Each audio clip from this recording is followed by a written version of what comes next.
조정 대상 지역을 해제하고 싶었으나 하지 못해서 불만이 많은 지역 김포를 보시겠습니다. 김포 우린 왜 안 풀어주냐, 그래서 전국 집값 하락 1위인데 왜 우리만, 자꾸 이런 식으로 이야기하고 있는데요. 뭐 세종은 그렇다 칩시다. 주위의 집값 자극하기 굉장히 좋은 도시이기 때문에 일단 둔 거고, 김포 왜 안 풀어줘요? 김포는 벌써 풀어달라고 하면 안 되죠. 그러면은 반대로 과거에 수도권에서 거품기인데 다 조정대상 지역 지정할 때 김포하고 파주 빠졌었죠. 그러면은 왜 우리도 폭등하는데 규제 안 시켜주냐, 이런 식으로 했으면 인정. 그런데 그때는 꿀 빨고 있다가 이제 와서 왜 해제 안 시켜주냐 징징 대봤자 소용없죠. 집값 덜 빠진 것도 풀었으면서 왜 덜 빠졌는데 풀었을까요? 요렇게 됐다가 요렇게 빠진 데랑 요렇게 됐다가 요만큼 빠졌어요. 빠진 걸로만 보면 여기가 더 많이 빠졌죠. 여긴 조금 빠졌고. 그런데 규제를 해제를 해야 된다 라고 하면은 어디를 먼저 해제를 하겠어요? 당연히 여기부터 해제를 하겠죠. 그리고 여기도 조금 더 떨어진 다음에 규제가 이제 좀 해제해도 안전하게 들어가고 있구나, 어차피 규제 해제하면 폭은 조금 줄어들 거라고 생각을 하기 때문에, 그러면 그 다음에 해제를 해야 되겠죠. 그러니까 오른 게 크니까 떨어진 게 많이 떨어지더라도 사실 더 떨어져야지 해제가 가능하다. 왜냐면은 대대광, 부산 이런 지역들 보면요, 어떻게 떴느냐 어떻게 떨어지느냐 이런 걸 보면은 좀 장기간 오르고 장기간 떨어지고 장기간 오르고 이런 형식으로 진행이 되는데, 김포 같은 경우는 어떻게 됐느냐, 또 김포뿐만이 아니라 인근 수도권들 급등했으니까 급락하고 있는 거죠. 그러면은 그만큼 거품이 많이 쌓였다는 이야기예요. 거품이 아직 빠지지도 않았고 당시에 규제 안에서 폭등합니다 해가지고 김포 파주로 엄청나게 몰렸죠. 그러니까 규제 풀면 굉장히 위험해질 것이라는 것을 본인들이 증명했으면서, 그래서 그거 빨리 믿고 들어갔다가 규제 철퇴 얻어맞고 지금 죽어나고 있는 거죠. 거기에 플러스로 이제 금리 인상까지. 그러니까 지금 풀어주면 위험하다 싶으니까 준 거죠. 두 가지 요건이 있어요. 정량적 요건이랑 정성적 요건이 있는데, 정량적 요건 같은 경우는 말 그대로 청약 경쟁률이니 뭐 집값 상승률이니 뭐 물가 상승률이랑 대비해가지고 막 이런 걸 보겠죠. 근데 정성적 요건은 뭐예요? 저기가 과열될 수 있는 지역인가. 그런데 김포는 작년 재작년 선례를 봤을 때 굉장히 과열될 수 있는 지역이다, 그렇게 보이기 때문에 안 풀어주는 거죠. 그래서 조정 대상 지역 제외는 차별. 그러니까 조정 대상 지역 해제할 때 우리를 제외했으니까 차별이다. 그러면 조정 대상 지역을 지정할 때 제외했던 것도 차별이죠. 차별의 도시네요. 조정 대상 지역을 제외했을 때가 차별이다, 이 소리예요? 말도 이상해요.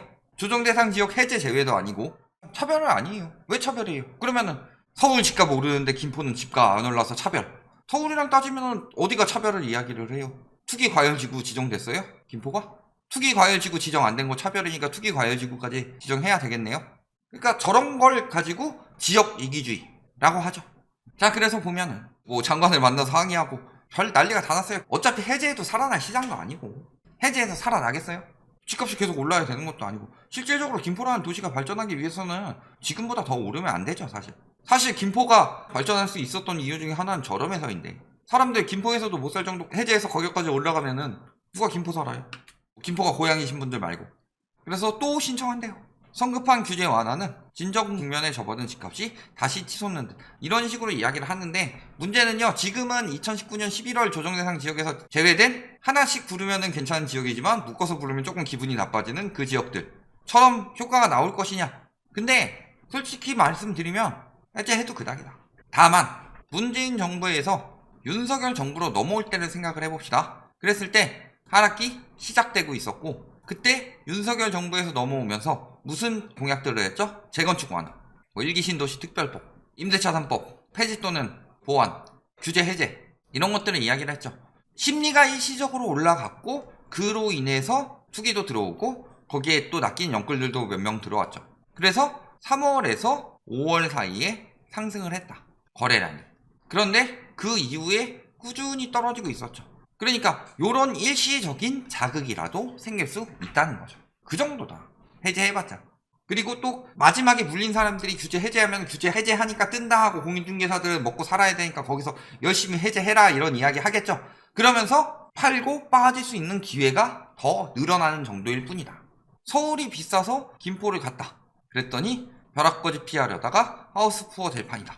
그래서 보면은 서울 전세살이를 마치고 2기 신도시, 한강 신도시에 주택을 마련한 현모 씨는 최근 불쾌한 경험을 했다. 아주 불쾌한 경험. 무주택자인 친구에게 하우스푸어라는 놀림을 받은 것이다. 둘 중에 하나예요. 본인이 놀림 받을 짓을 많이 했어. 무주택자인 친구한테 맨날 너 아직도 집 안 사냐, 너 그러다 벼락거지 된다 하면서 놀림을 받았으니까 역으로 맞은 경우일 수 있고, 그렇다면은 그거는 자업자득인 거죠. 만약에 반대로 아무 그런 게 없는데 무주택자인 친구가 괜한 자격지심에 그랬다, 그러면은 그런 사람을 왜 친구로 두냐. 근데 하우스푸어라는 말을 왜 놀림을 받을 수밖에 없는 게 5억 집을 사는데 3억 5천 대출에다가 사내 대출 플러스 7천, 즉 자기 돈 8천에 대출 4억 2천이에요. 그럼 이건 당연히 하우스푸어죠. 놀림이 아니라 예를 들어서 한 5억짜리 집 사는데 한 2억 5천 정도 대출을 받았다, 그러면 하우스푸어라고 놀리면은 짜증은 날 수 있겠죠. 그런데 5억 집 사는데 4억 2천 대출 받고 자기 돈 1억도 안 들어가서 사놓고서 하우스푸어라고 놀림을 받는다, 그거는 본인이 자초한 부분이 조금은 있다. 다만 그거를 먼저 놀리지 않았는데 입 밖으로 꺼냈다면은 친구분도 그렇게 생각은 할 수 있지만 인성에 문제는 있다는 거죠. 그랬을 때 보면 어때요? 여유가 있다면 웃어 넘겼을 텐데 쌩얼 빠듯하고 집값도 떨어져. 그러니까 보통 저런 농담을 주고받는 사이였다는 거다. 근데 이게 불쾌해졌다. 그러면 그동안 벼락거치 소리 듣는 무주택자들도 엄청 불쾌했을 것이다. 그런데 그런 거를 기사화하진 않고 아 벼락거치 벗어나야지 이런 기사들만 계속 부추겼을 뿐이죠. 그러면서 어차피 핵심은 이게 중요한 게 아니고 뭐예요? 김포 서울 출퇴근 편하지 않아요. 늘 말씀드렸어요. 저희 예전에 2019년도부터 김포 올릴 때부터 그거 두량밖에 안 되는데 무슨 서울 출퇴근이 가능하냐 이야기를 했어요. 더 늘려야 된다고. 집값을 떠나서 더 늘려야 된다고. 근데 지금은 집주인의 연락만 온다. 지금 팔려고만 하고 있죠. 실거래가는 1, 2억 정도 떨어져서 급락하고 있다라고 하는데 아직 훨씬 더 떨어져야 된다. 6억 2천에서 5억 2천에 직거래가 됐다. 그래서 보면은 가격 지수가 하락폭이 점점 더 거세지고 있죠. 지금은 조정 대상 지역 해제 지역이든 아니든 간에 저 영향은 계속 갈 것이다. 다만 조정 대상 지역 해제에선 이 그래프가 살짝 변할 수가 있는데 그 그래프가 변하는 것은요, 고가 혹은 중간 가격 이런 아파트들이 영향을 받는 게 아니라 3억 미만 이런 쪽에 갭투기나 이런 것들이 들어가면서 거래량이 늘어나니까 그런 것들이 영향을 줄 수는 있겠다. 전세 역시 빠르게 떨어지고 있죠. 자, 8월에 전세 대란 이야기를 했는데 8월에 전세 대란 없다고 끝까지 저희는 이야기를 했죠. 그런데 끝까지 부추겼지만 결론은 8월에 전세 대란이 나긴 났다. 근데 세입자들이 대란 난 게 아니라 집주인들이 대란 나고 있더라. 수급 동향 어때요? 계속 떨어지고 있죠. 김포, 고양, 파주 다 서울 북서쪽에 가까운 서쪽이죠.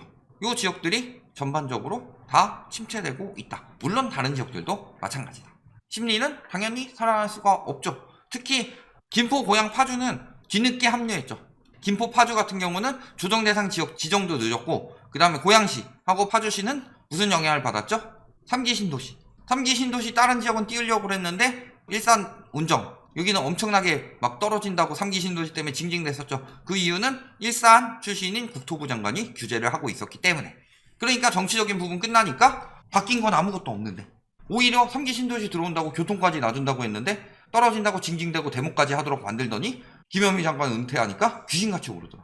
그걸 보면은 정치적 의도에 이용당한 지역이라는 거죠. 그러니까 부동산으로 정치하고 있는 건 정치인들도 정치인들이지만 가장 심각한 건 언론인을 가장한 기레기들 때문이다. 몇몇 기레기들이라고 합시다. 다는 아니니까.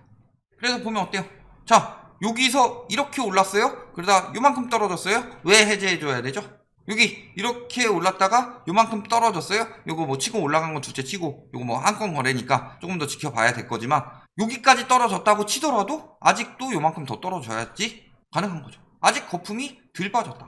그리고 직거래가 가격 요즘에 보면은 유머 사이트 이런 데 가가지고 또 은근히 여론 만들려고 그래요. 직거래는 가격이 떨어진 게 아니라 저가 증여다. 이런 것들 보면은 그런 소리가 나오냐.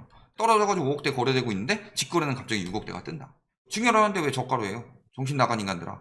양도세 중과 배제됐을 때 증여를 하려면요, 중과 배제됐을 때 최대한 많이 털 수 있도록 만들어 놔야지 나중에 무슨 일이 생기더라도 거기서 더 올랐을 때 양도세를 그 뒤에 감면할 수 있는 건데 올린 만큼. 말도 안 되는 소리를 주장하고 있다. 전세 역시도 조금씩이나 하지만 전반적으로 떨어지는 분위기죠. 갭투기가 많아요, 신도시는. 그러니까 전세가 영향을 더 크게 받죠. 자, 풍무, 마산, 그 다음에 한강 신도시, 운양 마찬가지로 하락폭이 거세지고 있지만 아직 거품이 다 빠지진 않았다. 전세 역시 슬슬 빠지고 호가도 많이 빠졌다. 6억 천이 마지막인데 6억, 4억 7천인데 4억 천, 4억 7천인데 4억 5천. 호가를 더 낮춰도 안 팔리고 있는 상황이다. 매매 거래량은 이때 미친 듯이 됐다가 지금 더럽게 안 되고 있죠. 풍선효까지 이제 뭐 마지막 기회니 해가지고 6월에 엄청 부추겨 놓으니까 귀신같이 안 되더라. 규제지역 지정되고. 그러면 규제지역 지정되고 귀신같이 안 되면 풀리면 다시 이렇게 될 수도 있다고 생각할 수 있죠. 그러면은 왜 지금 풀어야 돼요? 풀 이유는 없지. 자, 매물 계속 늘어나고 있고요. 전세, 월세 계속 늘어나고 있다. 이참수처럼 늘어나고 있죠. 그만큼 전세 대란이 세입자가 아니라 집주인한테 대란으로 나고 있고, 월세 대란도 없을 거죠. 하락을 가속화시킬 것이다. 거기에 매매 역시도 지금 팔려고 안달이 나 있다. 조금만 더 기다리면 정상화되고 그때 풀어도 늦진 않는다.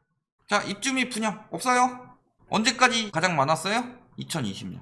공급이 가장 많던 시기에는 오히려 거래량 엄청나게 늘어나고 집값이 폭등했는데, 공급이 엄청 없는 지금은 오히려 집값이 떨어지고 거래량이 개박살 나고 있더라. 즉 누군가는 공급이 뭐 집값 상승과 하락의 방향을 결정한다 이런 이야기를 하고, 누군가는 아직도 공급 부족이기 때문에 오른다 이런 이야기를 하지만 실질적으로 공급 영향은 그렇게 크지가 않더라. 뭐 진짜로 주택 보급률이 한 40% 이 정도 된다 그러면 공급 영향이 굉장히 크겠죠. 그런데 주택 보급률이 대부분 90% 100% 넘어가는 상황에서 공급으로 인해서 집값이 올라가고 떨어진다? 이거는요 거짓 중에 거짓이다. 그런데 뭐 오피스텔 가격 상승한다고 해요? 오피스텔이 아파트보다 늦게 떨어지는 이유는 뭘까요? 오피스텔, 빌라, 웬만한 건물들은 다 아파트보다 늦게 오르고 늦게 떨어집니다. 당연한 이유예요. 왜? 거래가 잘 안 되니까. 지금은 아파트 거래량이 더럽게 안 나오고 오피스텔 역시 마찬가지일 거예요. 그러니까 거래가 잘 안 돼서 환급성이 더 떨어지니까 하락 거래가 더 늦게 뜨는 거. 뭐 이 정도겠죠.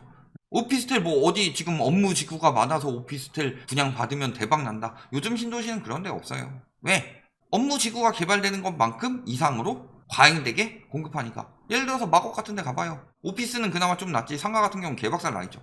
왜 그래요? 과잉 공급됐는데 비싸게 공급했으니까. 판교 테크노밸리처럼 막 이런 거 들어와서 업무지구 혹은 뭐 오피스텔 이런 거 뜬다. 진짜 성공 사례 찾아보기 힘들다.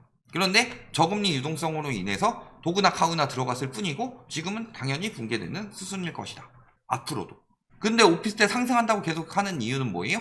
그냥 앞광고다. 이런 거 공급 받으셨다가 굉장히 큰일 나실 수 있다.